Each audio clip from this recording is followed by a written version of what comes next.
This week, the latest Dreamworks film, Abominable, hits theaters, so let's talk about it. When a teenage girl finds a Yeti on top of her apartment building, she embarks on a journey with her friends to return the Yeti to his home in the Himalayas. This week and last week, I've actually been at a film festival, Fantastic Fest, which has been a neat experience because I actually got to work a couple of red carpets, but I took a morning off to head off to the press screening last Saturday with my son to check out Abominable, so now we can talk about it. Real quick before I give my take, remember to share your thoughts on it down below in the comment section, especially after you've seen it. Did you love it? Did you hate it? Is it somewhere in the middle? With that said, let's get started talking about the good. Right out of the gate, this is a heartfelt, charming, and funny movie. It works on almost every single level that it's going for. It takes a familiar story about a child finding a creature and going on a journey, and it just populates it with fantastic characters that have a little bit of depth to them. Each of them have a unique, interesting personality to them, and then it executes it in a way that makes it particularly interesting. Speaking of the characters, I think the reason that this movie has a bit more heart than you're expecting it to is because they find a way to give almost every main character in the film some sort of character arc throughout it.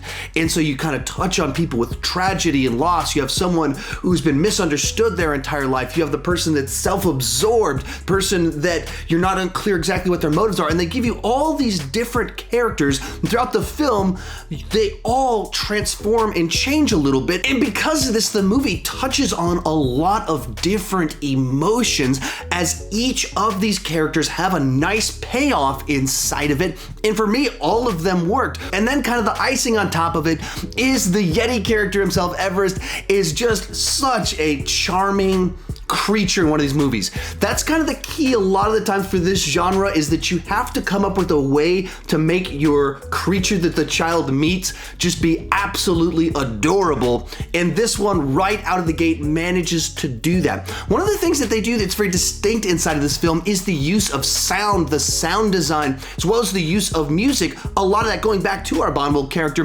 who kind of makes these singing noises and plays along with the girl who's got a violin with her. And the way it's done is so unique and distinct. Even the specific sounds that they're making, they don't sound crazy and bizarre, but they sound distinct. Like I haven't heard something like that before. And all throughout the entire film, they use music and sound really nicely to kind of interweave with one another, create a unique experience, especially for a film like this. They even find some ways with little characters inside of the films to incorporate sound with them. Like, without wanting to spoil too much, there's a set of snakes inside of the film that there's a sound associated with them that will be stuck in your head and you'll be making as you leave the theater, and it'll make you laugh a lot during the movie. I went into this film with not a whole lot of particular expectations, and it absolutely won me over. I enjoyed the characters.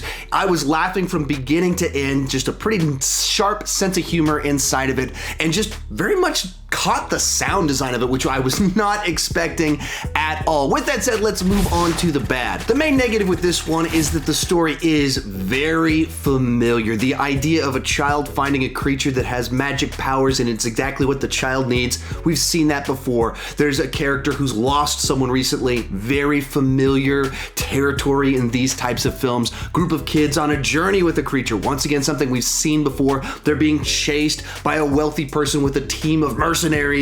We've seen it before. So at its core, if you just do a synopsis of it, it looks like a very generic film, but it's the execution that elevates this film quite a bit. Second issue here, and this one's a nitpick, but it was something that distracted me. There's a lot of uses of technology and things like that inside of the film that, you know, defy the way technology actually works. The specific one that comes to mind is there's a character with his phone throughout the entire film, and days go by, he never plugs it in, he's in the middle of the forest, and his battery never dies. And I understand it's a movie where you have an abominable snowman and magic, there's all sorts of things like that, but you want some basis in reality with the non-magic things. The non-magic things are supposed to be somewhat realistic, and magical things are supposed to be magical, not just there's no rules to the world that you're in. And so that was a little bit distracting to me, but of course, absolutely a nitpick. Overall, this is a movie that I really enjoyed. Real quick before I give you my final score, go ahead and tell me what you thought about the film down below in the comment section. Also, after this video, if you want me to talk about more animated franchises, check out this playlist up above where I've ranked the movies inside of various animated franchises. People ask me all the time to rank the Dreamworks films.